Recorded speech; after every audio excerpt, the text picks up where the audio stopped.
হুমায়ুন ফরিদী স্যারকে এক ইন্টারভিউতে জিজ্ঞাসা করা হয়, আমরা তো মৃত্যুকে ভয় পাই, কিন্তু আপনার কাছে মৃত্যুটি কেমন?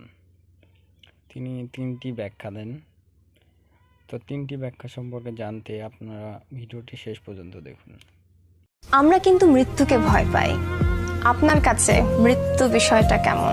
মৃত্যুর মতো এত স্নিগ্ধ, এত গভীর, সুন্দর আর কিছু নাই। কিন্তু আমি অবশ্যই জানতে চাইবো আপনার কাছে এর ব্যাখ্যাটাকে আপনি কিভাবে বুঝলেন এটা এত স্নিগ্ধ? কারণ মৃত্যু অনিবার্য।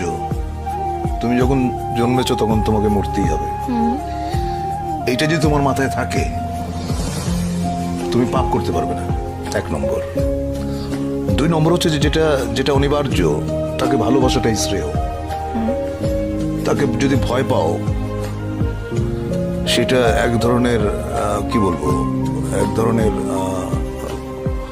মূর্খতা। কারণ তুমি জ্ঞানী, তুমি শিক্ষিত, তুমি মৃত্যুকে কেন ভয় পাবে? মৃত্যুকে আলিঙ্গন করো, গ্রহণ করো, বরণ করে নাও। আসলেই হুমায়ুন ফরিদী স্যারের মতন যদি আমরা মৃত্যুকে ভালোবাসি, তাহলে আমরাও পাপ থেকে বিরত থাকতে পারবো।